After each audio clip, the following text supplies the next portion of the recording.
I'm using ChatGPT and Grok to assist me in my stock picking. This is a part of my YouTube public portfolio where I will be picking a stock every week. This week's video, I wanted to start by searching for top trending topics in December of 2024. This is my favorite website to do it, Exploding Topics. They keep it pretty current and they tend to use search topics that have some longevity. They're not just using the latest search topics that are about to fizzle out right away. They tend to go with picks that have some legs. So this is a list of 100. I then take this list and put it directly into ChatGPT and I say, what are the overarching trends and common themes in this list of trending topics for December of 2024? And so there's my list right there. ChatGPT comes up with some pretty good answers. AI everywhere, new takes on health and wellness, fractional and flexible business models, novel consumer gadgets and tech gear, home and lifestyle upgrades, food and culinary oddities, niche and cutting edge tech and innovations. The health and wellness has been a focus of mine lately, and specifically CBG, gummies. The cannabis sector is undergoing some pretty exciting changes in 2025, which I'll talk more about. So I wanted to go down this rabbit hole right here. I wanted to go down the cannabis rabbit hole. My next follow-up question to ChatGPT is, what are the top 10 US-based cannabis companies?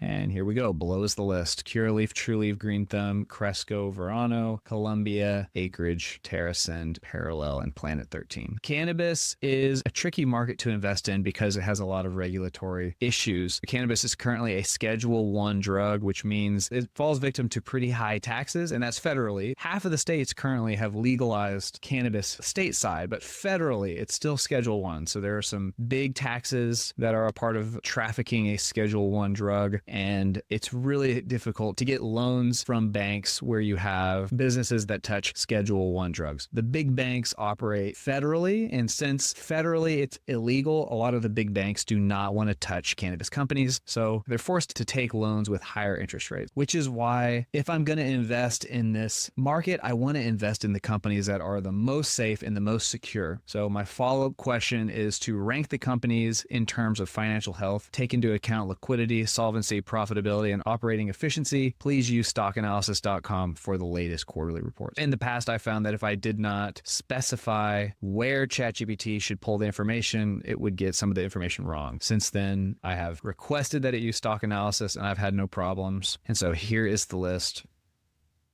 Green Thumb Industries number 1, Trulieve number 2, Verano number 3. We got the key financial metrics to watch and the final thoughts. Green Thumb, Trulieve, and Verano tend to shine in terms of balanced growth and profitability. So these are the three that I'm going to look at in particular. And if I just scroll back up to some of the high points here, among MSOs, these are multi-state operators. GTI frequently shows strong cash flows, positive net income, and relatively prudent debt levels. It has maintained healthy margins due to disciplined expansion and strong brand portfolios. That all sounds great. Solid gross margins, historically good income, manages growth. Trulieve also is in the top category. However, Trulieve is pretty dominant in Florida. They're not as spread out as Green Thumb Industries, and they're not currently profitable. So when I go to Trulieve and I go to their overview on stockanalysis.com, for the last year, they've had negative income, and the same with Verano. Verano's about $500 million in market cap. Trulieve is $1 billion, and then Green Thumb is about $2 billion, and they've been profitable. In my mind, if I'm going to go into a risky market, I want to pick the strongest, the biggest, the baddest company in that market to look into further. So I'm going to do my deep dive into Green Thumb and see how does it look in terms of free cash flow. And I like to do a free cash flow analysis because it's the chunk of money that a company is able to use on growth. They can either return that money to shareholders in the form of a dividend, they can reinvest in their company through expansion into other markets, research and development, or they can use that money to pay back their loans to decrease their interest payments. Any way they use it, this is the money that I see in return in terms of either growing the market cap of the company, which increases my share price, or one day this is the pool of money that they're going to pull from when they pay a dividend. I want to see the free cash flow growing as much as possible, so I do a free cash flow analysis. If we go to my free cash flow spreadsheet, this is how I calculate the intrinsic value of a company. The intrinsic intrinsic value being the share price that I would feel comfortable buying it at today. This spreadsheet comes up with 5 different estimates, and I'll go into each one. I look at analyst projections, high, average, and low. I have my own projection, and then a projection that utilizes the past revenue growth and extrapolates that past growth forward. The way this spreadsheet works is I type in the stock ticker here, and then in the data entry tab, this spreadsheet automatically pulls all the information that I need to run the calculations. The calculations are run right here, and these are the 5 share prices that are calculated. So back to the dashboard. After I enter in the ticker, let's ignore these 3 cells for now. I have to put in the perpetual growth rate. The way this spreadsheet estimates the share prices, I'm looking at the next 5 years of growth. And then after that 5-year period, I'm assuming a low perpetual growth rate. After 5 years, I'm assuming this company will reach maturity and will continue to grow at the rate of inflation, which in this case is 3%. So my perpetual growth rate after 5 years is 3%. And then the different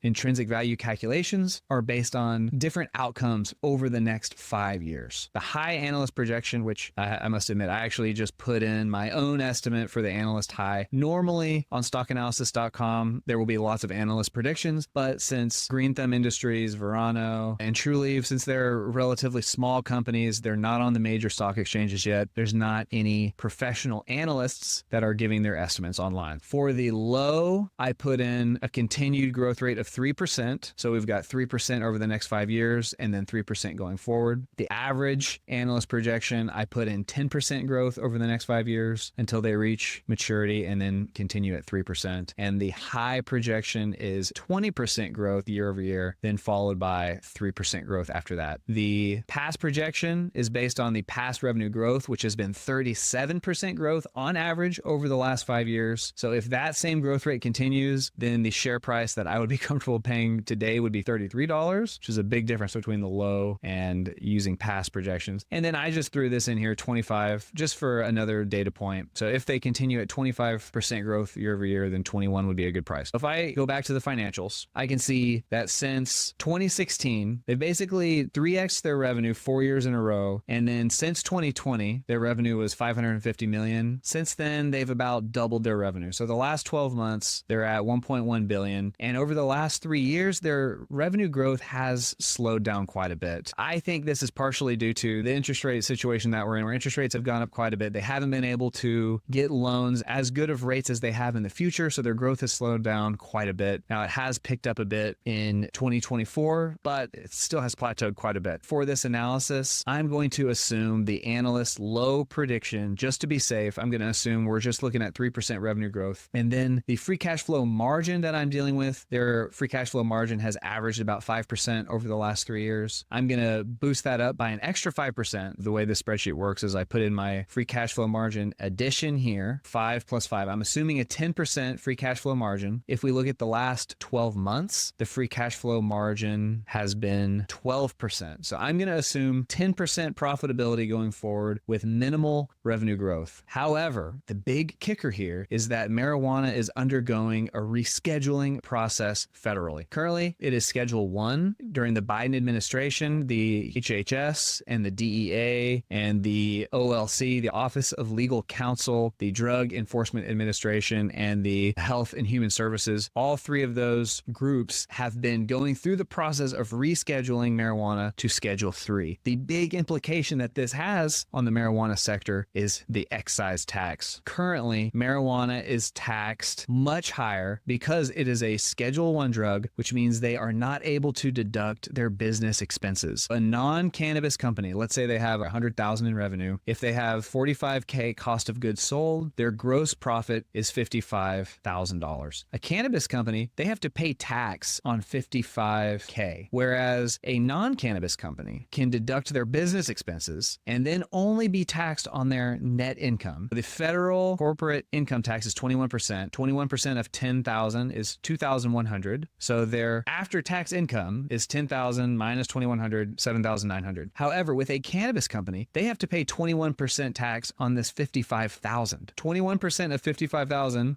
is $11,550. Even though they had a net income of just $10,000, all of their income they have to pay in taxes. So their tax rate for a lot of these companies is over 100%. Now, Green Thumb has been doing a really good job, and they've been able to be very profitable despite the crazy tax environment. Their current effective tax rate for the last 12 months has been 65%. That's still incredibly high. You can see here in 2022, it was 87%. If the rescheduling process goes through, which it looks like it is, a deep analysis on that would be a topic for another video, but for now I'll just say it looks like cannabis is going to be rescheduled based on the findings from the HHS and the OLC. If that comes into play, the new tax rate would be much closer to 21%. After calculating the new free cash flow, assuming Green Thumb is able to hold on to more of their income, the new free cash flow margin would be closer to 20%. So if I go back to my spreadsheet and instead of going from 5% and upping it by 5, if I up it by 15, which would bring the new free cash flow margin up to 20%, the new fair share price, assuming that this company does not grow at a decent rate going forward, if they're just growing with inflation going forward, a fair share price would be $17 per share compared to their current share price, which is $8.26. This means that Green Thumb Industries is currently trading at half price. If we assume that the rescheduling process does go through, and we assume that they are going to plateau starting now in their growth, they're not going to have any more growth, which I think is incredibly conservative, considering only half of the states are currently legal to sell cannabis. That's only going to change to the positive. There's only going to be more and more states that bring this online, which is going to give more and more growth opportunity to Green Thumb Industries. So in my mind, this stock is a complete steal right now. I'm going to be investing $100 this week into GTBIF. Now, Green Thumb is not available, unfortunately, on M1 Finance, which is where I'm showing my YouTube portfolio. So I will be buying this stock on my Charles Schwab. However, it will not show up on the YouTube portfolio at this time. Right now, these are the 4 companies. If you want to see my analysis on Crocs, I'll put that video right here. Check it out, and I will catch you on the flip side.